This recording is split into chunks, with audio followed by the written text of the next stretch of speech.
Okay. Awesome. Good afternoon, everyone. My name is ConicalFlak, and I'm going to be running Golden Sun: The Lost Stage any %. So I'm ready to get going, whoever's on timer. So if we can start in 3, 2, 1, go. All right, let's do it. So Golden Sun is a JRPG developed by Camelot Studios and was released for the Game Boy Advance in 2003. This is the second game in the Golden Sun saga, which was originally 2 games, and a third game was added in... Ooh, what year did Dark Dawn come out? 07? Yeah. I forget. It was really... Golden Sun Dark Dawn came out for the Nintendo DS as a direct sequel to Golden Sun 1 and 2. So this game is a direct sequel from Golden Sun 1. It picks up exactly where Golden Sun 1 ended, which is a fantastic decision, but it was sort of not something that was originally planned because the game was originally supposed to be released as a single game on the Nintendo 64, but was changed to the Game Boy Advance very early in development, and because Golden Sun 2 alone is a sort of a 30 to 40 hour JRPG, the whole story itself was just too big to fit on one Game Boy Advance cartridge, so they split it into 2 games, which was a fantastic decision, I think. Yeah, well, Yeah. It means they get to really push the limits of the Game Boy Advance cartridge and get the most out of the storyline. Push the limits a little bit too far at times, which we are going to exploit quite heavily.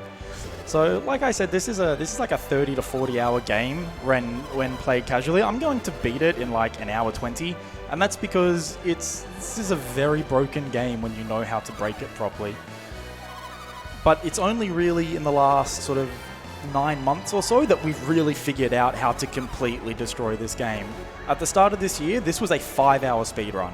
Now the world record is 1 hour 14, so we've taken 4 hours off this speedrun in like a year. Yeah. Prior to these tricks that we'll exploit being discovered, the game's random number generation system was fairly well understood in the sense that a speedrun would be able to manipulate it to make sure that they weren't getting thrown around by bad luck or, unfortunate circumstances that a typical JRPG would throw out, and that's how they got the 30 to 40 hour playthrough down to 5 hours. But we're going to be exploiting some particular details that allow us to manipulate, like, code details like flags and the like. Yep. So the whole sort of point of these any % runs, at least at first, were to be RNG manipulation runs. As Asti said, also, you didn't introduce yourself. You should probably introduce yourself, Asti. Yeah, that's right. My name is Astrius. I'm the head coordinator for this particular event, ASAP 2022. I used to speedrun Golden Sun, the first one, way back in the heyday. And so I have a good understanding of how the games work, like the series themselves. I admit I'm a bit out of touch with the more technical side of this particular speedrun, obviously because of how new it is. But It's alright, I can handle that. I'm just here to back up. Yeah, so like I was saying, the key sort of idea of Golden Sun any % runs is essentially to be RNG manipulation. That's because we have a perfect understanding of how the random number generators in these games work, and we can manipulate... Oh, look at that, I got the hardest menu in the game. Every single runner struggles with that menu. That menu is turning text speed from medium to fast, so now text will render at 1 word per frame. And everybody fails that menu, so I'm very glad I got it. World record, here we come. This game's menu response time is like precision perfect. It does if not. only. Golden Sun 1 is. Golden This Sun game 1. has an Yeah, issue. okay. The gin menu in this game lags so hard. And I'm primarily a Golden Sun 1 speedrunner. So when I transition and run Golden Sun: The Lost Age, I try and just fly through gin menus, and I just fail every time. It's so painful. Is it just the gym menus that really struggle? It's the gym menu is worse. No, other menus are a little bit, but Golden Sun 1 gets that way at the end as well. It's the gym menus the gym menu is so slow. It's just awful. It'll look like there'll be one big menu I do later on in the run, and it'll look like I'm just being slow and careful, and I promise I'll be going as fast as I can. In terms of the game's story, there's a lot to cover that's happened so far in the storyline. So if you haven't played the first game, you're going to be very lost. And I mean, even if you've played the second game and it's been a while, you're probably also going to be very lost. It's alright. We're not going to see much of the story. It's fine. Yeah. We'll see a bit, but not a lot. We skip most of this game, which is awesome. Yeah, so being a JRPG, there's quite a lot of cutscene in these games. Unfortunately, the fastest way to get through the cutscene is I just sit here mashing A, L, and R as hard as I can, as fast as I can, and we just have to sit here and wait and hope I mash quick. And that is as brutal on my wrists as you think it is. My right wrist it starts to hurt every now and then. But, you know, it is what it is. Thankfully, this game is not as bad as Golden Sun 1. Golden Sun 1, the intro sequence is 40 minutes of essentially just this, mashing through cutscenes. Golden Sun The Lost Age, thankfully, is better. Golden Sun The Lost Age is about 10 minutes of intro mashing, which is much, much nicer. It makes resets a lot better, especially for any percent runs where, because of the way I manipulate RNG, there are times where if I make a single misinput, the entire manip fails, and I have to reset the manip from my previous save, which in essentially a world record run means the run dies. Thankfully for today, it's fine. I just reset and I lose a couple of minutes and I go again. But if you kill a run and you have to reset in Golden Sun 1, that's awful because, oh god, I have 40 minutes of intro to do. For this, it's not too bad. And the primary difference is because, hey, all the story expose plot stuff has already been done for us in the first game. We're just like picking up the missing details of because we're not actually playing the same party from the first game. We're playing a different set of people, so they have to sort of cover what happened. Meanwhile, this is what was happening at the end of the first game. So we're going through some combat. So this is basically the tutorial fights. So the way battling in this game works is sort of Golden Sun is set in the world of Wayard, and there is magic in the world of Wayard called synergy, which is basically human use of the natural force of alchemy. And the whole point of the Golden Sun series is that there's the bad guys trying to release alchemy on the world, who turn out to not be the bad guys, and releasing alchemy is a good thing. But there are sort of powerful people or special people who can already harness it to do synergy, which is what I'm doing, right? It's Jenna, who is the character I'm playing as right now. She is a Mars adept, which means she can use fire synergy. So I'm basically blowing up these guys who can't even see synergy. I'm blowing them up with gigantic fireballs because that's what we do. Yeah. So the way I kill them is actually very important. I'm going to suboptimally kill this final encounter. I can kill it in a single hit. I take an extra turn, and this is all RNG manipulation. So there are two random numbers in Golden Sun. There's the battle random number and the general random number, or BRN and GRN. The BRN is used to calculate basically two different things. First are pre-battle actions. So you can get either a caught by surprise or an attacks first. If you get a caught by surprise, the enemy will get a free action that you can't defend against. They just get a free turn or at the start of the battle. If you get an attacks first, it's basically a preemptive strike. You get to take a free turn, and you can use that turn to run away, and running away is really, really fast. So we like attacks firsts. And what I did there was I manipulated the BRN in such a way that my next two encounters will give me an attacks first. So I'm guaranteed to run away from the next two encounters I see. The other thing BRN controls is the actions enemies choose to use. So we can manipulate, by careful manipulation of the BRN, we can manipulate enemies to do exactly what we want them to do. The other number, which is the general random number, the GRN, controls pretty much everything else. Being a JRPG, there are things like random encounters, and you can get random drops from clearing enemies, and if you use various overworld synergies in the right place, you can dig things out of the ground, and that's all controlled by GRN. GRN is more difficult to control. Like right now, the effect underneath that lighthouse, that is ticking the GRN every single frame at 60 frames per second. So I need to be going through this cutscene frame perfectly in order to have control, which sounds impossible, and it is. Thankfully, there's a workaround, and that is the whole point of this category, which is allowing to save and quit. So the main category of Golden Sun is called No Save and Quit, and that bans RNG manipulation by banning saving and quitting the game. That's because if I do a soft reset by pressing AB start select, that will leave the BRN unchanged but set the GRN to 0. So I get a fixed GRN that I will always know. If I do a hard reset, I reset both the GRN and the BRN to 0. So by doing very carefully timed save and quits, I can essentially manipulate the RNG to be whatever I want. The caveat to that is this screen here. This screen ticks the GRN every single frame at 60 frames per second. So getting through the title screen in a reset is really the trick, or really the difficulty with this run. To do it, what I'm going to do is I have an audio cue, and I try and get through that title screen, hitting that exact audio cue every single time. And that will give me, if I do that, that'll give me a known encounter on the next encounter I see, because what encounter I see is based on the GRN. But because hitting a frame perfect audio cue at 60 FPS is very, very difficult, I've also routed a couple of frames either side. So I have really a window of about 1/6 of a second to get through the menu. And getting through that menu in that window will give me an encounter that I know. When we get into the encounter, we have a way to tick GRN by exactly 1. So I just do that as many times as I need to do in order to leave that encounter in an exact known position in the random number. And then I have total control of everything the game will do to me. So it all sounds very complicated, and it is a little bit complicated.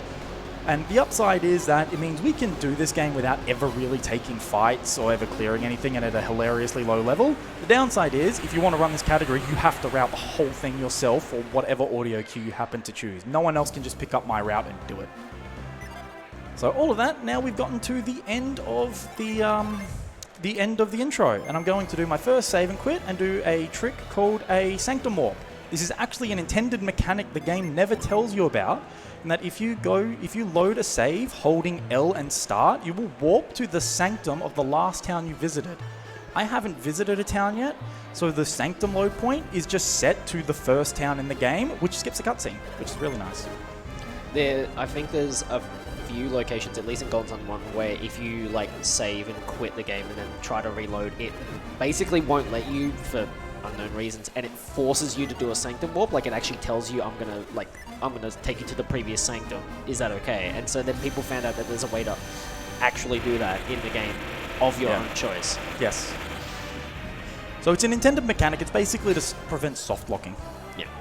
But they never tell you about it. So that was a Djinn. Djinn are sort of little elemental creatures that you can collect throughout the game, and they're basically what we use to manipulate class. So that's how class works in this game. I'm not really going to explain it too much because Djinn just don't really matter for this run, because I just cheat my way through and I'm only actually going to fight one boss.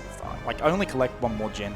Just the thing to note is we like Echo over Flint. So Echo is a tutorial Djinn in this game. Flint is a tutorial Djinn in the first game. We like Echo because you can skip his cutscene. So that's a neat little trick there. There's supposed to be a little cutscene when you walk up to that bush where Kraden, this old guy, will pop out and say, ooh, that's a suspicious looking bush. But you can actually use the Cynergy Whirlwind on it to clear it before you hit the cutscene trigger, which is nice. So this is, in my opinion, the worst split in the game, because this is the only split where we don't actually manipulate the RNG. So I still have my 2 attacks first. Well, I have one now. I've had one encounter, so I have one more attacks first that I know, but I don't know what encounter I'm going to actually get. And we don't manipulate it because this is the first dungeon of the game anyway, so our flee chance here is so high, and I'm going to see so few encounters here, it doesn't really matter. And we're going to see so few encounters here because I'm going to do the first big trick of the game, which is a use of the retreat glitch. Do you want to explain retreat glitch? I can try. So this game allows you to... So some of the synergy in the game you can use in the overworld. Like the classic one that they get you to do is move, and the one we just saw was whirlwind. Another one they give you is retreat. The main character can cast it, and is the only one that can cast it. So both the first and second game have this. It's like a Pokemon escape rope. It takes you out to the entrance of whatever dungeon you're in. When you can also shortcut these overworld energies to L and R for like just quick use. If you shortcut retreat to L or R, but then do not have the required energy points to cast it, it gives you a prompt that it tried to cast it and it failed. But then if you enter a loading zone, things go awry because the game still sets a flag for retreat to happen and doesn't finalize it. But then you entering a doorway or a new loading zone adds that flag into its calculations, and so many different things go awry. A lot of the time you end up in places that you're not meant to, and so we use it to travel to locations we're not meant to. So, or wrong warp. Doors suddenly lead somewhere completely different. Yeah. So you see, I came out of the door from one room, went back through the door into a completely different room. So that's the retreat glitch. So you go into retreat mode, the game thinks you're in room 1, even though you're not, and so all of the pointers are relative to room 1 instead of wherever you are. I'm going, oh, I should check first. Yeah, I was lucky. I'm going to do it again by going retreat mode, falling down here, and now I warp all the way to the end of the dungeon. Solve no puzzles, don't fight the boss, none of that, and now the dungeon is complete. So we do this dungeon because at the end we get a Cynergy. So you can get Cynergy by having various objects equipped to you. This one is the Lash Pebble. Lash is a synergy that these group of monks spend their entire life learning how to meditate in order to get through that cave so that they can use Lash, and we just sort of rock up, YOLO our way through and take it and leave, and just like, cool, see you, mate. Yeah, so Lash does this. It's basically a synergy, and it extends ropes, which, great, it's a puzzle-solving mechanic. For this run, I love Lash because Lash gives a known fixed GRN advance, and it's super fast. So really the key to doing this route, or to doing this run, is to manipulate the GRN. We use various use of synergy in order to basically put the GRN in a range that we like, and Lash is one of the best because it's super, super fast. The other ones we use a lot, we use Move a lot, I use Douse a few times, which we'll see much later, and yeah. So now I have Lash, I have to go all the way back to Dahlia, that first town, but that takes forever, so I'm just going to Sanctum Warp, and I just Sanctum Warp my way back. The problem with this is one of the things that ticks GRN are NPCs wandering around, so the NPCs' movements tick GRN. So unless I have like frame-perfect movement through here, which is pretty much impossible because I'm not a TAS, I lose control of the GRN pretty much any time I enter a town. So I'm going to come here, I'm going to pick up Sleep Bomb, this will be useful later, and now I'm going to do my first RNG setup, which requires an audio cue, so I need to be a bit quiet here and hope I hit it. So I have a list of tables of all the encounters I can get through these audio cues, so we'll see if I hit a good one. Alright, so that's hopefully on a good RNG. Let's see what encounter I get. This is probably one of my worst manips as well. I can get a lot of awful encounters here. Okay, it's not the really bad one. Yeah, that's a known encounter. 1, 2, 3, 4, 5, 6, 7, 8, 9, 10.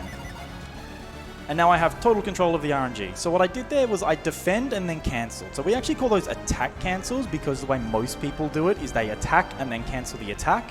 I do defending because it's faster, but also a little bit risky because you can get these things called double inputs, which then slow you down, but I like defending. So basically that ticks the GRN by exactly 1, so depending on what encounter I will get, because I always get an attacks first after a hard reset, so I always can run away from the encounter, so I just advance the RNG one at a time by doing defend cancels until I hit the number I like, and then I flee. And now I know exactly what's going to happen. So that encounter, I knew exactly what encounter that was. I know that if I do one attack cancel, I run away from that encounter. So now we run into a bit of a TLA specific use of retreat glitch, and that is, in this game, chests work a little bit differently. So chests read basically based on the room you're in. So now if I'm going to waste a lot of RNG, or waste a lot of PP, go into retreat mode, and now this chest gives me another item. So that... Oh, I did a bad thing, I think. This is best. I think I didn't watch the mint scene. We'll find out. I may have to do a reset here. Uh-oh. We'll see. Oh, I did a silly thing. Ah, that's what I get for talking. Alright, so I messed up the RNG. So getting the item out of the chest ticks the RNG the whole time the animation's playing. So I have to watch the entire animation, and I didn't. It's not on his notes. Yeah, because I should just know to do it. It's not on my notes. Whoops. That's alright. If I fail a manip, I can just go back and try it again. And if everything goes completely belly up, we also have the end of the game for you, so you can actually see what happens. It shouldn't go too belly up, I hope. That's a 9. Yep. 1, 2, 3, 4, 5, 6, 6, 7, 8, 9. So you saw I went into the items menu. That's a double input. That means that instead of scrolling 1 to the left to hit defend, I scroll 2 to the left to hit items. And that's why defend cancelling can be... What? Okay, this is now all going belly up in the first minute. Don't you love it?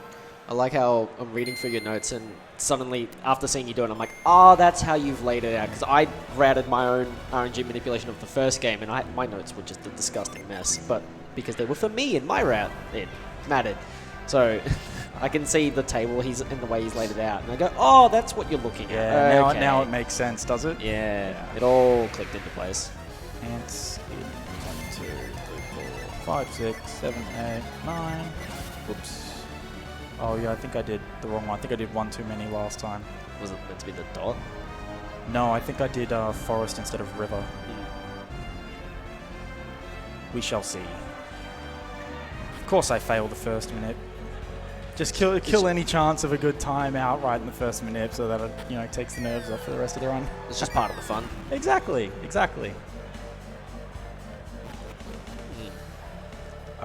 should be okay now. Well, if I actually remember to do this properly this time, we should be fine. There we go. First one. So you see this, the exact same encounter that I saw here last time, and that's because I'm manipulating the that encounter because it's a good encounter for me for RNG purposes. Alright, let's try this again. Move. We get the mint. Actually watch the whole thing this time. 1, 2, 3, tree glitch, and then we get the full metal jacket, or the full metal vest. Alright, now we should be fine. So now this door down here that I walk through, this takes me to the overworld. It's not supposed to. And the reason it takes me to the overworld is because in retreat mode, the game does not know where that door should go. And so as a backup, it just spits me out in this point in the overworld. We call it the Madra door because we're near the town of Madra, and I want to go here anyway, so it's super fast. We like Madra doors. I'll use it a few times. I'll use it a few times just to run around the map. So this is another Djinn. So you saw me collect the first Djinn of the game just because he joined. This is another one I fight. The reason I'm not really explaining how Djinn work because this is the last Djinn that I'm going to collect. I don't need any more than this. I will get some more later when another character joins me. But for now, that's all I need in order to fight the big boss that's coming up. Which is a shame because they're fantastic. Because Djinn are fantastic, right? That's what gives the game replayability. You know, different Djinn on different people will give you different classes. You know, it's how you really manipulate your power and all of that. So now I've tagged Madra. So now when I do my next Sanctum Warp, it will take me to Madra instead of back to Dahlia, which is good. And now I'm going to backtrack all the way back to Dakin Plateau, which is where I just was. But it's actually faster to leave, come this way, and then go all the way back.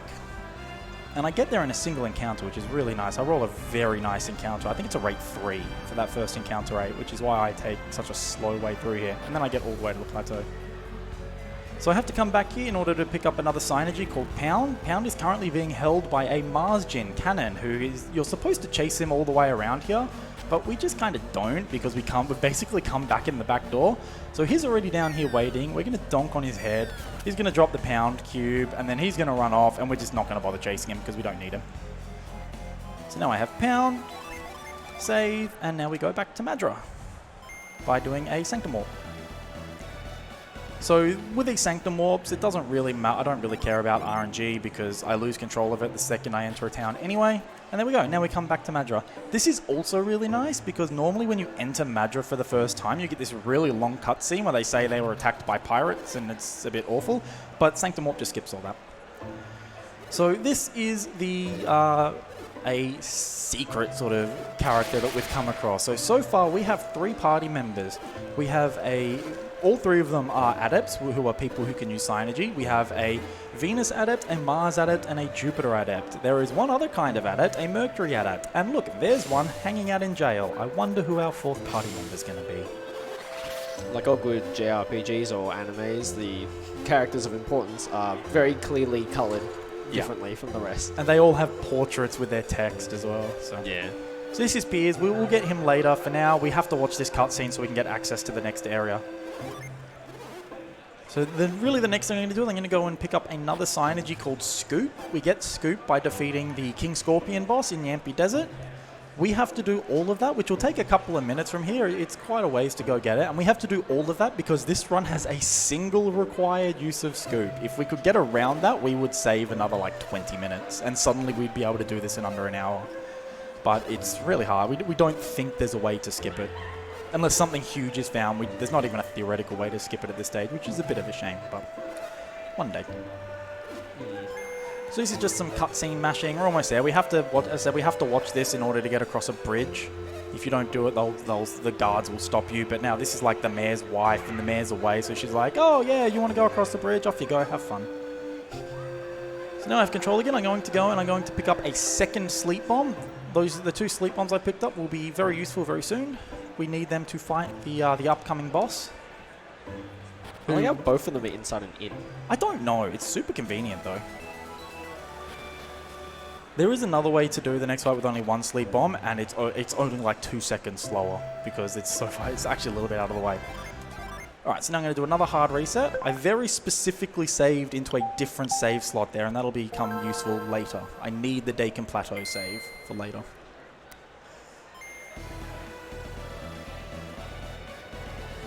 Alright, so that's hopefully through my thing. Where am I? Down there. Okay. So let's see what we get. So this is the bridge. I need to watch the cutscene to get across. These guys will let me pass now. Thank you.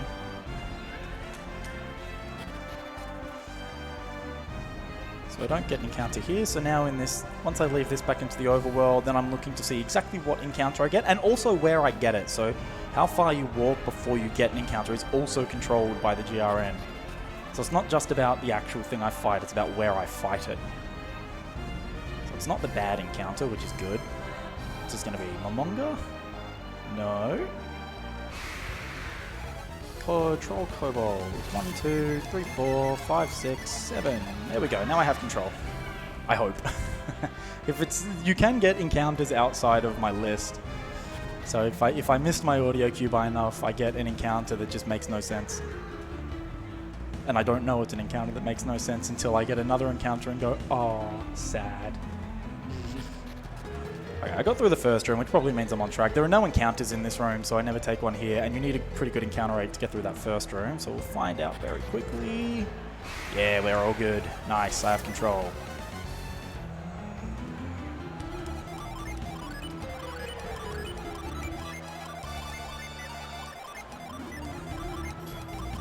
So that is an example of why we love this. Is such a fun speed game. Being able to just absolutely tear through menus like that is so good. So this is actually a slightly sketchy part of the run. So I used the Synergy Pound there to clear that blockage out of the way. Pound advances the GRN. So if I miss any of these pounds, the manipulation fails, and I cannot do this next boss fight without the manipulation. He will just kill me in a single turn. Oh, please make it. It's okay, it's fine. He will just kill me in a single turn, and there'll be nothing I can do about it. So I can only fight this next boss because it's manipulated, and it is a fantastic manipulation. It works so perfectly. I kill him in the first possible turn in terms of damage output that I can actually kill him, and I do it with only one action that I can actually use to manipulate the RNG. It's such a miracle that this fight works. It is, and like when I do it well, it looks super easy, but it's actually not. It took quite a lot of routing between me and another runner, Plexo, who's like the GOAT of Golden Sun speedrunning. Like, we sort of bounced different strats back and forth until we both managed to make this fight work, starting on a different BRN, which is incredible that it works for both of us. So I'm going to focus a bit here. Yeah, it's super lucky. I'm going to focus a bit here. Yeah, I see it. So this is, if I do a single misinput, even if I press B at any point, this all fails. So turn 1, I put him to sleep, and now I just unload as much damage. That sleep is not guaranteed, that's an RNG thing. So I've manipulated everything in order to get him to sleep on turn 1. There we go. Fume, Earthquake, Ray. So this next turn, I defend with Jenna, and that's the only action I have that is variable that I can actually change. So defend gives me a BRN that lets this fight work. It's also nice that it means he defends, even though he's awake and could do an action. The King Scorpion will just defend so he doesn't hit me, which is really nice. It's really nice because it means it sets up perfectly that I can just put him straight back to sleep, and now he can't do anything to me again.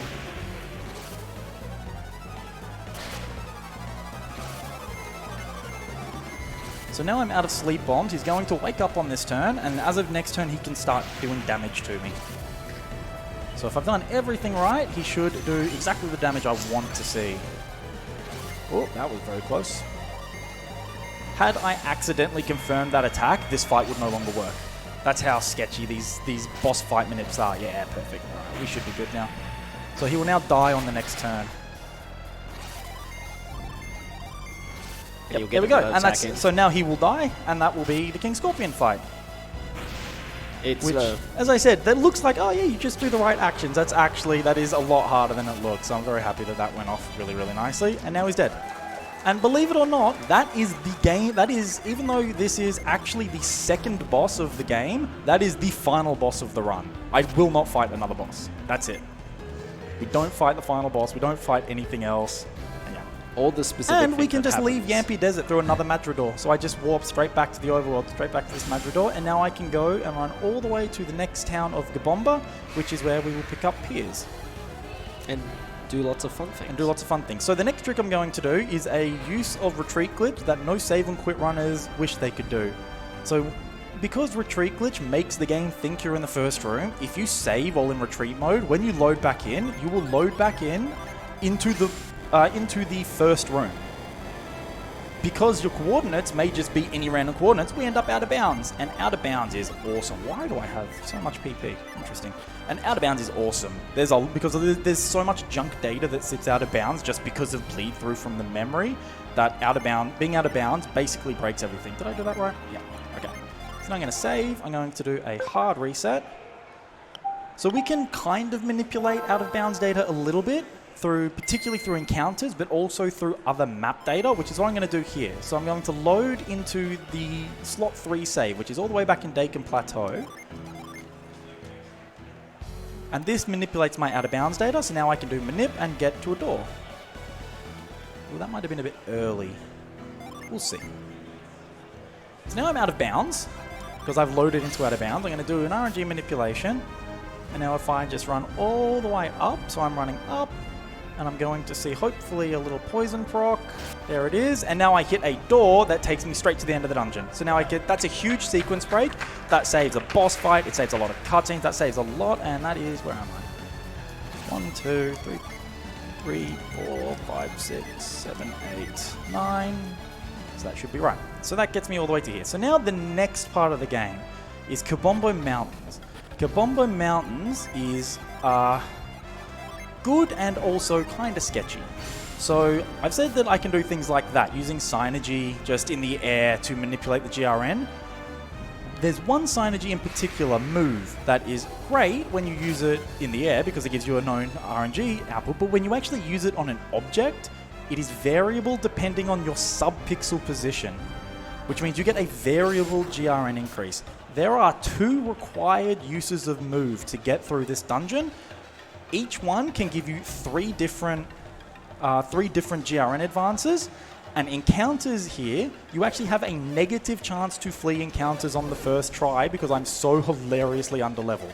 So what most people do is they will take a reset at a very specific point after the second use of move.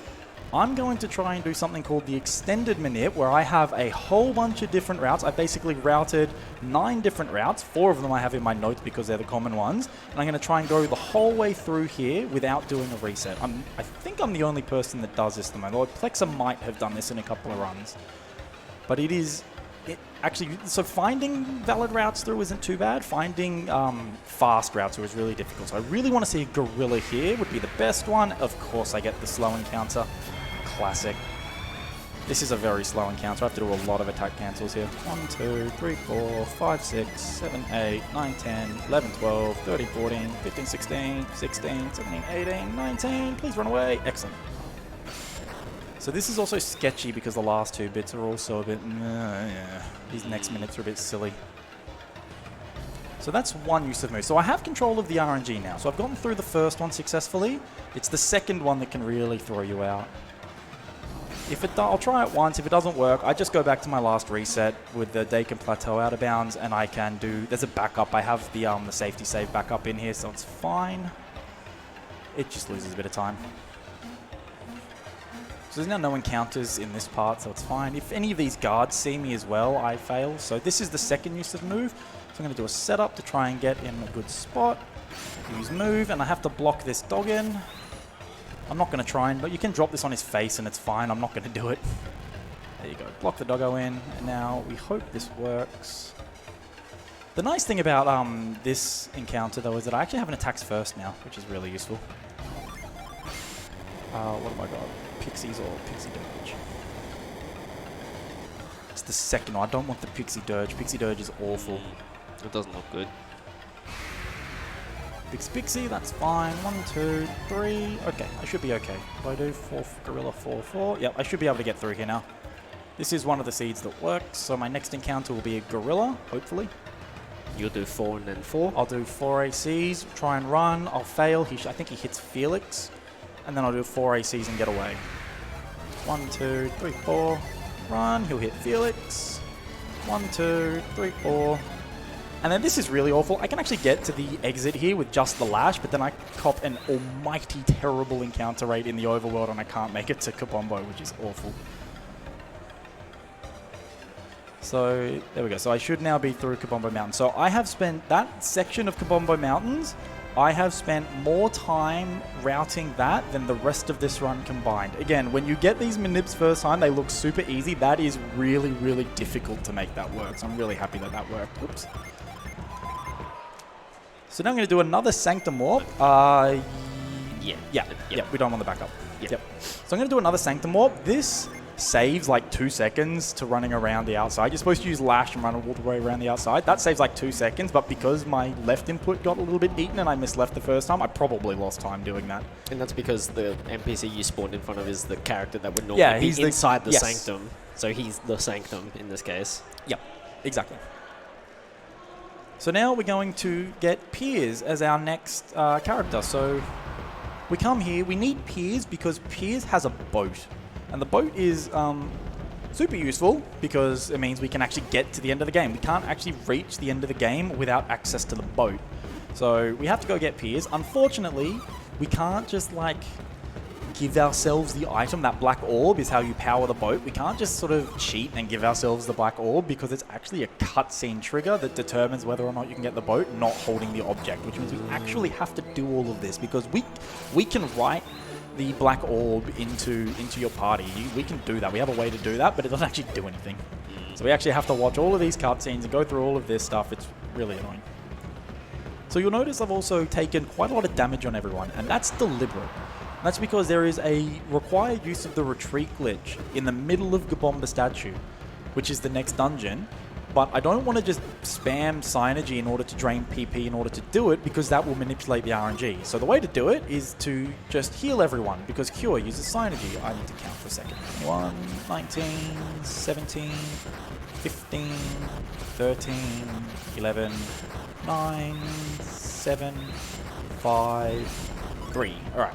So what I do in order to set up that retreat glitch is I drain PP there. I know with good movement exactly how much I'll recover, and it's within the range that I can just heal everyone. It'll put me below 6 PP, which is what you need to use retreat, and then I can just do the retreat glitch.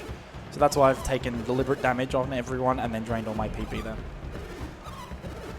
So yeah, so the next dungeon, the Kabombo Statue, is the longest continuous manipulation in the run.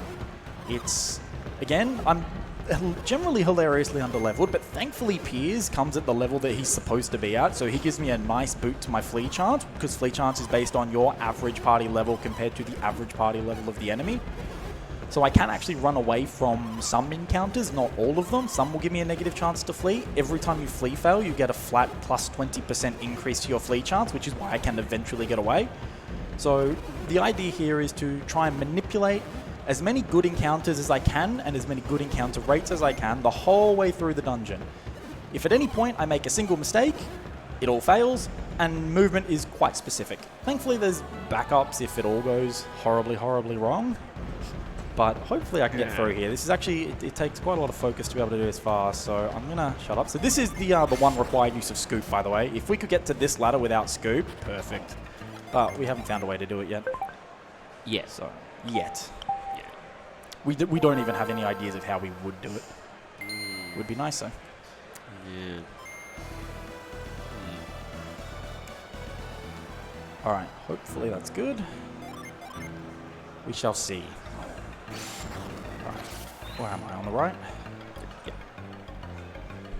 So you'll notice this table, there are fewer encounters at work. I actually have to be early in my pattern in order to make this work. Oh, this is, what have we got? Skeleton top. 1, 2, 3. Cool. So now I should hopefully be on a good RNG. The problem here as well, though, is I actually need to be on... I actually have to have my steps sort of normalized as well. So I need to take this next encounter basically here so that I know where I am, because I have to go through a lot of rooms. There we go. And this was the correct encounter. Excellent. We're happy. So now I'm set up. So now I'm going to go into focus mode. So if you want to take over a bit of comms for a bit, Assi. Sure. Yeah, generally speaking with these routes and design, when you design these RNG manipulations, it's encouraged that you do it yourself. So it's like... It's required for this one, actually. Yeah. Like, some places it's required, other I know in some instances I've been loaned a route and tried to learn it. It's substantially harder than it would seem to learn someone else's route, as was mentioned at the start, due to like audio cues and just general movement. Some people also have different preferences. It's also just encouraged because then it helps expand the general knowledge of the community. Oh, that is not good. So that was bad movement. Good, yeah. Yeah, we don't like bad movement, we'll see. I have a slight backup I can maybe do later. See where I take this next encounter as to how bad that was. So yeah, we're going through should be this fine. dungeon, and there's a lot of running around. This rat's trying to tell you how to like maneuver your way around the cogs, but this is not of interest to us. Yeah, so the rat there basically tells you that, oh, you can jump on these cogs, which is the whole point, is you're supposed to reverse the direction of the cogs. And then you can get to the end. I'm going to cheat my way to the end a little bit using retreat glitch. One of the nice properties of retreat glitch is it will turn off ladder loading zones, so I can get out of bounds again, which is, as we've seen, out of bounds is really nice. So this room in particular is awful to try and get through. There are just horrible, horrible encounters in here, as you'll see with the next one, which it takes me 3 turns to run away from the next encounter. Yeah. Yeah, it's awful. You have to build up to a 40% base rate, and then Yeah, you can do it on the second turn, but it's like 20 attack cancels. yeah. Or I can just do 0-1-0 and I get away. And Thankfully, he just hits Piers anyway, so it's fine. yeah. Right, Piers can take it because Any he's of the other at the right level. Right? Any of the other characters get so much as sneezed at and they're dead. So this is why I take damage on everyone, so I can do... Oh no. What? I have think that was one more legitimately move. never seen... Oh, I have it hanging. There we go, I have one more. There we go, I can make it. Ah. Oh, that is very lucky. And I used move. Alright. I didn't set retreat. Now we get to try it again. Woo, woo. This run's going great. Yeah.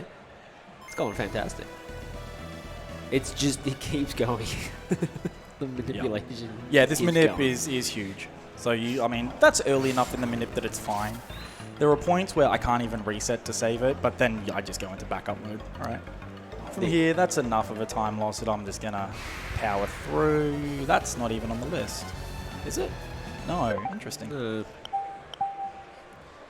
I was gonna say the Scorpion fight where he defends one turn. It's very reminiscent of one of the RNG manipulations for Satoris, where he goes to attack your weakest character, and he will kill him if he hits him, but your character narrowly dodges the blow. Like you roll a random chance that he dodges the blow, so it looks like he's about to end the run, and you just barely dodge it. Okay, why am I missing this? Am I going early, maybe? I feel like that's early.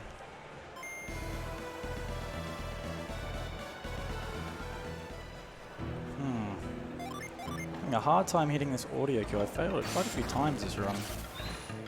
Yeah, the audio cue doesn't exist in the first game. No, it doesn't. It doesn't exist in the Japanese version either. Yeah, I think from memory, and I could be quoting this wrong, I think they implemented it because people found out a way to use RNG manipulation in like GameFAQs forums to people probably remember it to get the wind blade in the first one. And People figured out how to force like really rare drops using So I'm pretty resets. sure that circulation of that like cheat or a use of the RNG manipulation is what eventually forced them to do this with the second game, to like prevent that from being a thing. But at that point, the Japanese version had already been like finalized, so they didn't implement it in the Japanese version. So yeah, it's just one of those things where it's like bugger. Because yeah, I remember doing that, getting the Jupiter blade in Venus Lighthouse. Yeah, or the Kikuchi Monji is the one that everyone wanted to get, which is just, it's one of the best weapons in the game and has like a 1 in something awful drop. I can't remember what the drop rate is, but it's terrible. It's abysmal. It's like 1 in like 1200 or something. Yeah, I love these RNG manipulation runs because if you don't reveal what's under the covers, you're just like, and I'm going to get this encounter, and then I'm going to flee after this many turns, and it's going to do this and hit this person for this much damage, and you like basically profit your way through the entire run. Like I can see the future. I'm basically cheating my way through the entire run. Well, I'm trying to. I'm doing a very bad job of it. You're a lot further than you're meant to be. Yeah, that's true. With your characters at level 6.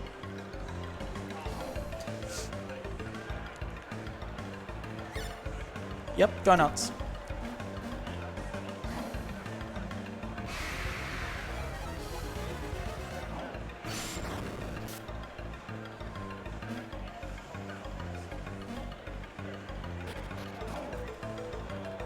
Green's the one to go. Alright, so my movement this time has been a lot better. So I'm taking the encounter here instead of at the corner. Oops. 1 and 2 moves. There you are. Yeah, this manip gets super sketchy when you get to the halfway point of here. But I'll explain it. Yeah, I know where I am. I think I know this bit pretty much by heart anyway. I just realized I was meant to be page man. Yeah, that's alright. I know these manips. Yeah, okay, this is good for movement.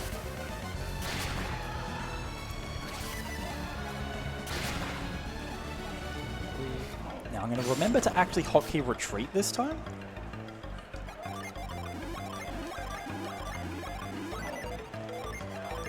There we go. So now I can go into retreat mode and the ladder's loading zone doesn't work, so I just get on the walls. So you're supposed to go up, and so I use pound on the side of that flashing cog. You're supposed to use pound on both sides, and that will reverse the direction of all of the gears in the entire dungeon so you can get to the end. You're supposed to solve a huge puzzle and run all the way around the room to do it, but I can just run around the room this way. And the great thing is once you take an encounter, retreat mode turns off. So now loading zones are essentially turned on again. So I can get down the ladder with missing the loading zone because they're one directional. But now if I go back up that ladder, I'll just go to where that ladder's supposed to take me, which is really nice. 1, 2, 3, 4, 5, 6, 7. Oh, no, 7. Thank you. The other benefit of Piers is that he adds an extra attack cancel that you can do in a sequence because you do them in sets of like 2 or 3. Yeah. Alright, so we're almost to the halfway point of this dungeon. Like I said, this is quite a long dungeon and a very, very long manipulation. But at the middle of it, we get a very special room, which helps do this a lot easier. It makes this a lot easier.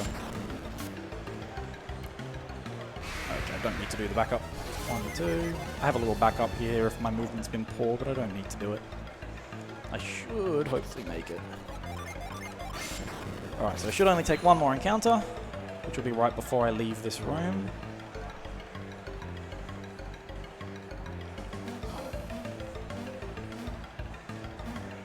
So now I jump over these cogs and it takes me all the way back here, which is back to where I was earlier, where we saw that little, where we saw the rat. But now I can actually get to the exit. Because if I go up this ladder, these gears, or these cogs are now pointing the other way, and so I can get to this ladder, which is basically the midpoint of this dungeon. Which brings me to this puzzle room. This is a super unique room. So this puzzle room actually resets my retreat marker. So when I use retreat normally, it will take you back to the first room of the dungeon. The game now considers this to be the first room of the dungeon, which basically sets this particular map that we're looking at right now as the sort of the first map. Which is great, because if you remember earlier, I managed to open a chest in retreat mode and pull an item that was in the first room of the dungeon. But this dungeon, this room actually only has one item in it, which is a Synergy Stone, which reveals your, restores all of your PP. But there's a room here that has 2 chests. So if you open a chest that doesn't have a pointer in the first room, the game doesn't freak out, it just pulls the next thing in the list, which in this case is going to be the most powerful weapon in the game, and also a very, very special guest who happens to come with him, who we will meet in a minute. The other thing this room does is, for reasons that we don't really understand, this room sets my GRN to a fixed value. It's the only room in the game that does it, so it effectively does the same thing as a reset. It just gives me a known GRN. We have no idea why it does that, but it does. Yeah. Unfortunately, this cutscene ticks the GRN and it doesn't reset when I go back. So if I hold B to go through the text basically consistently, I can get one of 2 outcomes, which is why there are a dual-sided screen there. So movement here is necessarily going to be very, very tight. I have to take an encounter in a very specific point, and I want to take that encounter as quickly as I can. So movement here is super, super careful. I have very little leeway, especially with this being the encounter. So you'll see how quickly I take an encounter when I do eventually take it. There, you heal, and growth. And there's douse in the next one. Yep. So we come down here. I'm glad we got this because I can get two possible outcomes here. This is the slightly slower version, but it's also very swaggy because everyone almost dies, but they don't. The panic. Well, it's not panic. I know exactly what's going to happen, right? Panic for the viewers. So I have to get down that ladder, and then I take an encounter as soon as possible after this ladder, and to the left of this next ladder. So you see that's how tight the movement is, right? This is 3, right? Yeah. 1, 2, 3. Oop, 3. Back, please. So he uses Curse, and then he uses Clay Spire, and everyone very nearly dies, and then I run away. Oh, and that's great, because I have to go into retreat mode in order to open the chest, and they do a lot of damage. So here, using move doesn't actually matter anymore. So I can use move. I'm going to use one more. I have to be on at least 4. Now I can go into retreat mode, and I run all the way back here. So there's one chest in the top. That'll give me a Synergy Stone. This other chest gives me, as I said, the most powerful weapon in the game, and also 2 versions of Isaac, who comes with a whole bunch of gen. So Isaac being the protagonist of the will first explain how this works in a second. We will have time to explain all of that. Why I suddenly have 2 versions of a character you're not supposed to get until essentially the end of the game. So now I actually retreat out. I get a little cutscene because I've retreated back into this thing, and now I'm back here. So that's why we love this room. This room is fantastic. So I'll solve this puzzle, and then I'll explain what happened here. This puzzle, by the way, is actually based on Felix's name. So Felix's name will change this puzzle, which is why his name is a single exclamation mark. That gives me the fastest way to solve this, because this is essentially an auto-scroller that pauses every time I use pound. So I want as few pounds as possible. So the reason I got Isaac, and we're not 100% sure how exactly this works, but you're supposed to collect the Golden Soul. The Golden Sun 1 party is supposed to join you after you complete the Jupiter Lighthouse. So Isaac is the leader of the Golden Sun 1 party, right? So he's supposed to join very late in the game. So he comes as level 28 as we get him now. But what we think is happening is when we retreat glitch open that chest that doesn't actually have a pointer in that first room, the game's just trying to do the next thing in the list. And in that last room, we get peers. So we know it's for whatever reason activating the give a single party member function. But we've already been given peers. So it just says give party member 0. Party member 0 happens to be Isaac. So we just get Isaac. And then because we're not ever supposed to have only 5 party members, when you shuffle them around, you end up duplicating party members. So that's how I get 2 of him. And they do act semi-independently. They both get their own action in battle, but if one of them takes damage, the other one also takes damage. So they're kind of the same, but also kind of different. And he is a super high level. So now my flee rate has just gone through the roof, which is awesome. Yeah, so like AoE things, like if you cast Wish, it hits him twice. If an enemy does a full party attack, it hits him twice, kind of deal, because he's like 2 actors on the field. I need these guys. Ah, yes. I like how the statue, which is meant to be in the center of the puzzle room, was just off to the corner. Yeah, that's because we kind of retreat glitched our way back in. So the reason I took the encounter where I did is because you will walk, when you do the retreat back to the puzzle room, you'll end up at the coordinates where you cleared your last encounter. So if I take it anywhere other than that spot in that room, I basically end up out of bounds, and that's actually a soft lock. I'm pretty sure you can't even Sanctum Warp out of there. Oh. I think that's actually essentially a soft lock. I do the retreat warp, like when you do retreat glitch stuff, you do jeopardize the Sanctum Warp's capacity to save you. Yeah. I don't think you can Sanctum Warp from this room. Alright, so the next thing I'm going to do is I need to get poison on 2 characters at some point in the run for a trick that happens right at the end. I'm going to manipulate poison onto Felix first, and I'm going to do it by basically carrying this manipulation. So I'm going to come back into here to set my GRN to a known value. So now I know what encounters I'm going to get, but because I could get 2 encounters on the run back down to Isaac, my BRN is actually one of 2 values. So I actually have 2 routes to get through here. So I'm going to do the Salamander route, because that's the encounter I took, which is slightly slower. That's why the Salamander loses a bit of time. First thing also, I'm going to do a retreat glitch here. This skips a little bit of a cutscene at the end of here, at the end of this little sequence. It's not something no save and quit runners do. This is a any percent only sort of skip, which is nice. It's nice that we get to do some slightly unique things. So yes, I'm doing this bit here, and then that bit is if I were to take the other encounter. Yeah. Yep.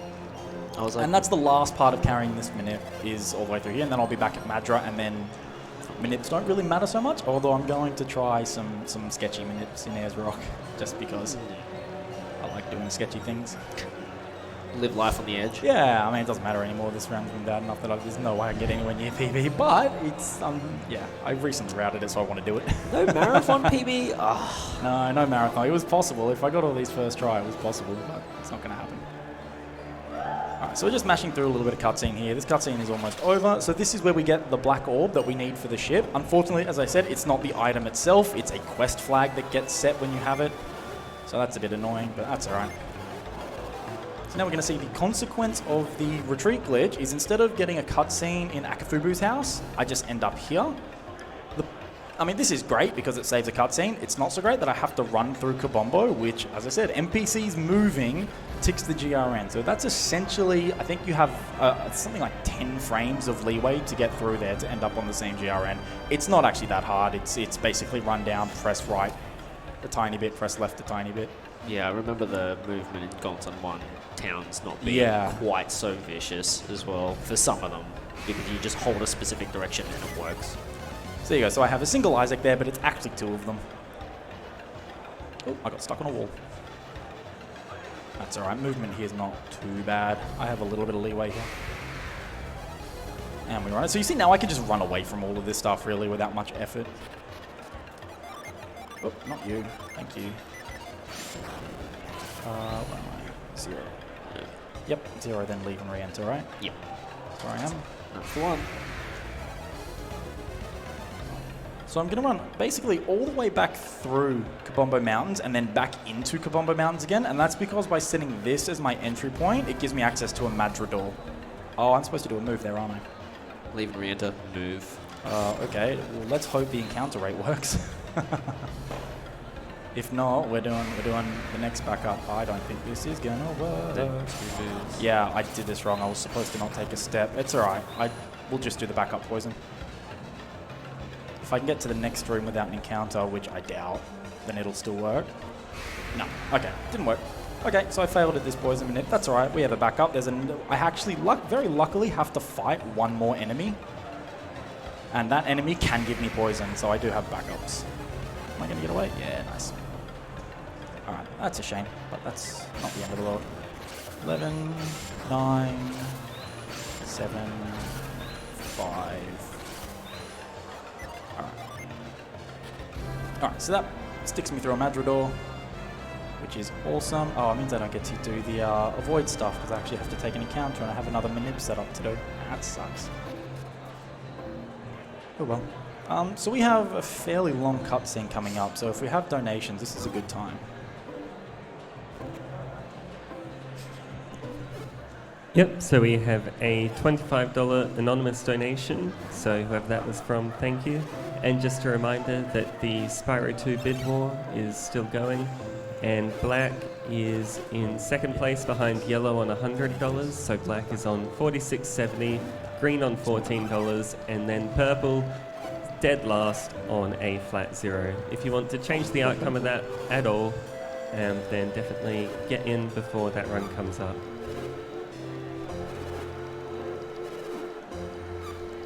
So this is, again, unfortunately a cutscene that we are required to watch. We watch it for a very specific reason, and that's because at the end of the cutscene, or sort of at the start of the next cutscene, we get the Cyclone chip. Cyclone is a Cyanogy, and everything we have done up to this point has actually been about getting Cyclone. Cyclone is what allows us to completely destroy the game. Also, that's one of the few times in the run I say no to a yes/no dialogue box. Saves a couple of lines of dialogue, so it's a little bit faster to say no there. So Cyclone is super useful in Ayers Rock. So the whole point of this run really the whole trick to this particular run or this particular route is to get to Ayers Rock with Cyclone as fast as possible. And that's because once we get to Ayers Rock, we can start like really breaking the game. If you think RNG manipulation is sort of manipulating the game to be a little bit broken, you have seen nothing yet. We're going to destroy it. So this is Cast. She's sort of the main antagonist of this game. This is where you meet her for the first time. Eventually you fight her, all these things happen. We're never going to see her again. This is the only time we'll ever see her. She's currently talking about how Isaac killed her sister, and it's really awful not knowing that we actually have Isaac just hanging out with us. He's just like in the back, like twiddling his thumbs, like, woo. Yeah, whoa, this is awkward. Hope she doesn't find me standing here. Whoops. Oh, God. So I said, this is one of the longer cutscenes we have to watch in this run, and it's required for more than just the cyclone ship. This also sets the final flag to let us get the boat, which again, we need the boat to get to the end of the game anyway, because we have to sail the whole way there. That cutscene kind of reminds me of if you do a Milus run in the first game. She keeps popping up in all the cutscenes, but she's never in your party, so she's just tagging along but not doing anything. Yeah. It's like very reminiscent of that. Alright, so now the cutscene's over. Quick menu just to give Isaac the cyclone chip and the soul blade. That's equipped, right? Yeah, the strongest weapon in the game. Yeah, I just have the strongest weapon in the game, which I can use to just donk everything on the head. Unfortunately, I only use it once. Does it proc?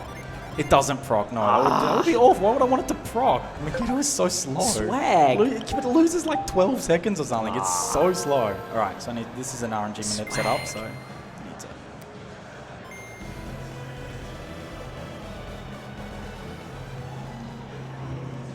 Alright, so because I failed at doing the, because I failed at getting poison in Kabombo Mountains, I have to get it in a slightly different way. Doesn't matter, it'll still end up on Felix. And eventually I will get poison on Isaac as well, but I do that slightly differently. There's a faster way to do that. Oh wow, look at this encounter rate. I generally don't do this manip anymore, so I don't remember it so well. What is this? Goblin Beach. Oh, it's just a 0. That's nice. That's useful. Right, so this is the Lemurian ship. Lemuria is the ancient city that Piers is from. He has a magical ship that is powered by Synergy. This is supposed to be a long dungeon with a surprisingly difficult boss fight at the end, but I don't have time for that. That's too slow. Yeah. We can just get out of bounds and skip it, because out of bounds stuff is fun. But first, I need to get some poison. What's my minute for poison? Apply, defend, attack, defend. Apply, defend, attack, defend. So he should, if I've done this right, poison bite. Donk. Excellent. So now I have poison on Felix. And Isaac will just smash him in the face and he dies. Ouch. Ouch. And that, by the way, is the final fight in the run. I will not kill anything else for the rest of the run. That's the final fight. So maybe the Aquagel is really the final boss. Alright, so now I have quite a tricky out-of-bounds movement to do here. Who takes damages? Just you. So I'm going to drain my PP. I'm going to do a retreat save in order to get out of bounds. It's annoying that it used that much, so retreat. I'm going to do it as a hard reset so that I can get an attacks first afterwards. Hard resets are slower than soft resets by quite a bit because I have to go through the Wii U menu and also this splash screen. This isn't a manip setup yet, it's only the hard reset that I care about. So I can just spam through this, and I'm going to try and... This out of bounds movement is actually really tricky. If I run one tile too far, this fails and I just get yeeted out of the ship. 1, 2, 3. Nice, got it first try. That's awesome. So if I run one tile too far out of bounds there, I get yeeted out of the ship. As it is, I just skip everything. I skip the boss fight, and now I'm at the end. So this is the end of the ship where we can go and activate it. I mean, I've never seen a ship that has a room like this below decks. Seems like an awful waste of space this whole way in the next room, but that's yeah, but have you seen a magical ship powered by the elements of the universe? I mean, I've seen a magical ship powered by wind. Does that count? Was it really magical? No. Alright, so I'm going to use a Void here. So a Void is essentially like a repel from Pokemon, except instead of just reducing encounter rate, it's like all or nothing. Every single area of the game has just a set level limit, and if your average party level is above that set level for any given area, a Void will suppress all encounters. If you're below that, a Void does absolutely nothing. So it's like it works 100% of the time or 0% of the time. But because Isaac is at such a high level, it doesn't work when I'm sailing around, but it works everywhere else that I'm going to go, which is really nice. but there are no encounter rates bad enough that I can take an encounter before I get off the boat. So now that I have the boat, I'm going to go to Ayers Rock. Ayers Rock is, each of the 4 elements have a dungeon that is some form of a rock in this game. There's Ayers Rock, Aqua Rock, Gaia Rock, and Magma Rock. Ayers Rock has always been the most broken for speedrunning purposes, but now it allows us to do the big trick, which I'll explain when we get there. This is the big trick that lets us do this run in like an hour and a half. The big trick. The big trick. The trick.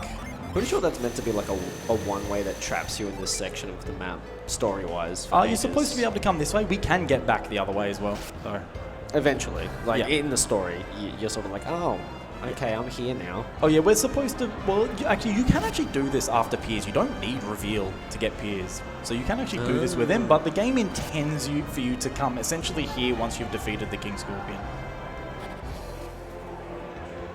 Alright, so, is that gonna, it doesn't really matter. You can do heal. So the whole trick, oh, it didn't work, that's alright, I don't care. RNG doesn't matter at this point. That doesn't advance RNG anyway. So the whole point here is, this is Ayers Rock, so this is very Jupiter Adept sort of heavy dungeon. So you use Whirlwind a lot to clear pathways, you do all that kind of stuff. I'm going to skip essentially all of it because I can cheat. So that's where a Void runs out. So I'm trying to do an RNG manipulation here. As of the moment, I know I'm the only one to do RNG manipulation in Ayers Rock. I can generally run away from everything, but at some point when I'm inside Ayers Rock, I want to get a Harpy in slot 2. So Harpy is an enemy, I want him to be my slot 2 enemy, and that will write very specific out of bounds data that I need. I have to manipulate at some point. I'm the only one at the moment that's doing it all the way from the start of Ayers Rock, and I only routed this like 2 weeks ago. Fresh. So, yeah, so I'm not sure if this will actually work. And even at the best of times, this is super sketchy. There's so much inconsistency that happens here that it's actually really hard to make this work. It's 50% success rate. So I did a retreat glitch save and quit there, and that basically opens up all of these pathways. That was a really nice time to take that encounter. 1, 2, 3, 4, 5, 6. All right. So all of the whirlwinds that are flying around the map in the next room all load into here when I do that save and quit. So the game can start to run super slow, but taking an encounter clears it. So I took that encounter at a very, very good time. So I actually, as of right now, have total control of the RNG, which is nice. There will be points where I move it. There will be one use of move and a use of whirlwind that is hilariously inconsistent. But in order to get there is sort of the next impressive looking trick, which is called the blind climb. There's a very famous puzzle room, or a very famous room here in Ayers Rock. So Ayers Rock is kind of, you either love it or you hate it. It's this outside of Ayers Rock is super, super long, and then you beat it and you get inside and you've only done like a third of the entire dungeon. And there's one room in particular that there's this big sandstorm blowing, and that sandstorm causes the room to repeat unless you solve a really long convoluted puzzle and use Whirlwind in a particular way. But I can turn off loading zones, right? So that room is actually always loaded, and I can just retreat glitch my way into it and solve the room without actually ever having to solve the puzzle. The catch is, I can't see what I'm doing. The camera doesn't follow me. So I have to solve the puzzle completely blind. 4, right? Yeah. So it's very new, so I don't know these ones quite as well. So I have to solve the puzzle completely blind. We call it the blind climb. Hopefully I can do it. And I have to do it in a way that there is a required use of move within the blind climb. So I have to do, which again, if you remember from earlier, move is inconsistent when you use it. So I have to try and find a way to make it consistent while solving a puzzle without being able to see the puzzle. Yeah, it's fine. It's actually not as hard as it sounds. I make it sound awful. It seems very intimidating. It was one of the reasons that sort of stopped me getting into TLA for a bit, but it's actually not too bad because you can always tell when you're off the ladders because the menu doesn't open when you're on a ladder. There we go. Ladder. Yep, I'm on a ladder. So now the camera will pan a little bit. I'll do a little shake. And where is it? There we go. Now I'm off the ladder. And now I'm on another ladder. You'll be able to see everything I'm doing in a minute. We will load this room after I solve the puzzle.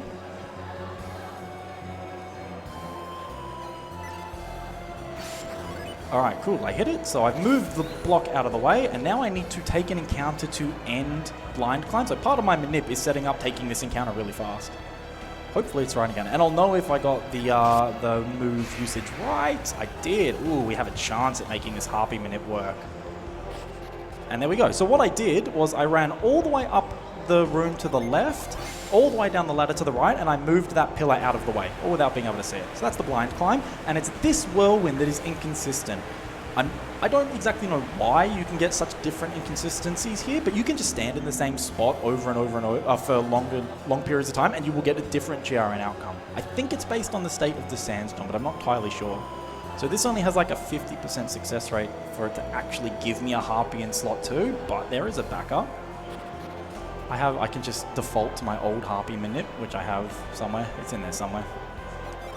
So Whirlwind, it's that one is the old one. Okay. So if you don't get If I don't get one of these next encounters, if you scroll down a bit, there'll be a small encounter table. That one is the one. So I'll either get a Harpy or I'll get one of them. So now we're inside Ayers Rock, and this is where things get broken. Because once I get out of bounds in here in a very particular room, okay, it wasn't the first possible Harpy, and it's broken because you'll see these floating tiles hanging around the place. You'll see one there. Those floating tiles will allow me to break the game. Single emu, this might actually work. 9, yeah, 1, 2, 3, 4, 5, 6, 7, 8, 9, 9. But I will have plenty of time to explain exactly how that's working as Frost. Let's see if this works. I hope this works. I'm going to take a heal here because I don't know how long I have to run around for, and I have to heal at some point anyway. Come on, Harpy. Unfortunately, I didn't get it first try, but yay, there he is. Awesome. No reset Harpy Minute. That's awesome. Very glad that worked. Alright, so now I'm going to start getting out of bed, doing stuff to get out of bounds. So first of all, I'm going to do a retreat. So now I have a Harpy in slot 2. I do not want to do a hard reset. Hard resets will clear my out of bounds data, and then I'd have to get a Harpy all over again. And so we really don't want to do that. Instead, what I'm just going to do is I'm going to retreat glitch my way around the place, which is great. So retreat glitch and quit. That skips a huge amount of the dungeon. I'm now going to go use a void here, and I do it here very specifically so I can track Isaac's PP, because his PP will be important for keeping track of trick coming up. So now I won't take any encounters. I basically skipped most of the dungeon, but it doesn't matter. I'm not actually going to finish this dungeon. I'm going to use these floating blocks. I'm going to pause for a second here, just so you see how when I jump on these floating blocks, they stop hovering up and down. That is what allows us to break the game. In order for the game to do that, it actually writes data into the game's memory at a position determined, or at a location determined by Felix's XYZ position. So by doing that out of bounds, we can get it to write data pretty much anywhere we want. Yes. So now I'm going to be out of bounds, and I need a bit of quiet in order to do this first bit. This first bit is the hardest part of this, finding where this works. 1, 2, 3, 1, 2, 3, 4, 5, 6, 7, 8, 1, 2. Nice. Okay. So the reason I'm using Cyclone. So as I said, I can kind of manipulate based on so stepping on those platforms, on those floating platforms. As I said, we'll write data based on the XYZ position of Felix. That means if I can manipulate one in an XYZ position that it shouldn't be at, I can essentially get it to write data wherever I want. The problem is the XY positions that you can get, that you can actually write these out of bounds by using things like Harpies in slot 2, which write out of bounds data, don't actually get them to write data anywhere useful. So the big discovery was that we can use Cyclone to manipulate our Z position. So Cyclone is generally used as a puzzle-solving synergy sort of late in the mid to late game, and one of the things it will do is it will there's a tile that you use it on, and it will move you up and down, sort of between tiles in order to solve puzzles. But the way that actually works is it's a check on a collision layer and not actually a check on the tile itself. So the big discovery was that collision layer check is actually active in this room. So right now I'm using Cyclone to arbitrarily raise my Z coordinate as high as I want. So the idea now is I essentially manipulate using a Harpy, one of these floating tiles in an XY position that I like, and then raise my Z coordinate so it will write data into memory that I like. And I've lost count of where I am. What am I up to? 17. 17. Awesome. 18. So in order to do this, I need to use Cyclone 31 times in order to raise my Z coordinate. So right now I'm just standing out of bounds and I'm spamming Z coordinate, spamming Cyclone until I get to 31 times, and that's 20? Yeah, that's 20. Awesome. I was like, 31? Yeah. Are you sure? Okay. Yeah. No, I need to do it 31 times. Yeah, that's why I was like, I can't tell if that's a typo for 3 No, or it's 31. It's actually You have to do it 31. up. So the data I'm going to write is I'm going to write 3 different things. First, I'm going to write data to give Isaac poison. Second, I'm going to hit a tile that will disable encounters. Like, I will never take another encounter for the rest of the game. And third, I'm going to hit a tile that will manipulate, or that will set the final quest flag in the game. So all I have to do is get to the final area, and the final cutscene of the game will load and the credits will load. The first 2 are pretty easy to hit. The third one, not so much, because there's no walls or anything up against it, so I kind of have to hit a floating tile, and as I said, the camera won't follow me. So I know, I've kind of like, what am I at? 28? Yeah. Okay, yeah. So when Isaac's on 43 PP, that'll be the last one. So I'm going to take a safety save at the top, because I can reload once I'm at the top. It'll load all my 30. positions. So if I fail, I can just reload and try again, because this is not that easy to do. Yeah, okay. So I'll take a safety save. There is a required save in the middle of this, but I can use slot 2 as my safety save. So I need some quiet because I'm counting movement based on the beats in the background. 1, 2, 3, 4, 5, 6, 7, 8, 9. 1, 2, down, right.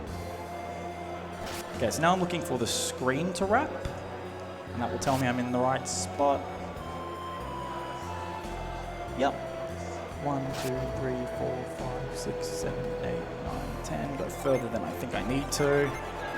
Take a heal, avoid up so that I don't take encounters, because encounters will obviously kill all of this. 1, 2, 3, 4, 1, 2, 3, 4, 5, 6, 1, 2. Okay, so now I'm butting up against a wall, and I'm going to do this quite slowly. So you see, Isaac is fine, and now I do this little movement, and Isaac has been punched in the face with a sledgehammer and now has poison and curse. Oh. 3, 4, 5, 6, 7, 8, 9, 10. So there might be some corruption that comes onto the screen in a second. Maybe we've seen it already and I missed it. Alright, so now I'm standing on the tile that disables not that one. So now I'm standing on the tile that disables encounters. I'm going to do a reset, which basically locks it in, and now I will never take another encounter. So encounters have been turned off. Pleasant. 1, 2, 3, 4, 5, 6, 1, 2, 1, 2, 3, 4, 5, 6, 7, 8, 1, 2, 3, 4, 5, 6, 7, 8, 9, 10. So now I'm going to heal everyone. So this is the hard movement. 1, 2, 3, 4, 5, 6, 7, 8, 9, 10, 11, 12, 13, 14, 15, 16, 17, 18, 1, 2, 3, down, right. Ooh, I may have actually hit that. So we'll see. So hopefully I hit it. I won't actually know until I get to the end. So now hopefully I've hit the right flag. I'm going to take a hard reset. So that clears all of my out of bounds data, and I'm going to Sanctum Warp all the way back to Al Hafra, which is the town that I tagged on the way through to Ayers Rock. And we will find out if I have done the big trick. And as I said, I won't know until I actually get to the end of the game whether or not this has worked. We'll know if encounters have worked, because right now Avoid has run out, so I might take encounters. But if you know anything about this game, if you've ever played this game before, you'll be thinking, hang on, isn't there like a big blockage on the sort of between the eastern and western seas? How are you going to do that? You're supposed to go to Lemuria and watch like an hour of cutscenes and fight Poseidon, which is just a stupidly difficult boss fight. How am I going to get through there? Yeah, he's rough. He is super rough. Even in the speedrun, he's awful. And the way I'm going to get through there is sort of the first trick we found that really saves time in this category, and that's a trick called Death Storage, and it's the reason I have poison on everyone.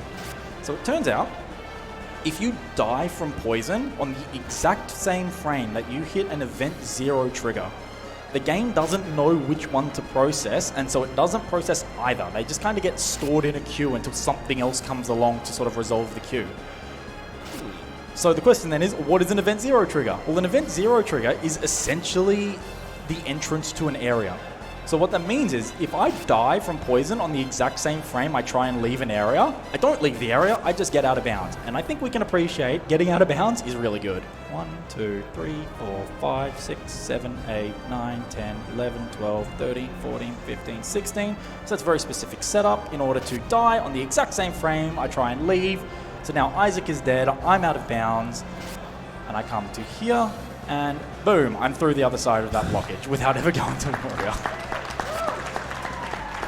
And your notes end. Yeah, so once you... So yeah, I don't need... We're basically running to the end of the game now. So I'm going to do that one more time in order to get through the last area, which skips solving the Jupiter Lighthouse, which is a huge part of the game. It skips doing Magma Rock, it skips doing the reunion, it skips everything. So even just to get past that, that's normally like 25 hours of gameplay in order to get grind, which is the synergy you need to get past there. Yeah, the game's just like divided into half, basically, like both physically and like metaphorically. Yep. So that heal there is in a position, so now Felix will get to the next area where I need to do the last death storage on exactly enough to die from one more poison proc. So yeah, so if this is sort of a bit of a long sail to get there, so if we have time for 1 or 2 donations, if we have any.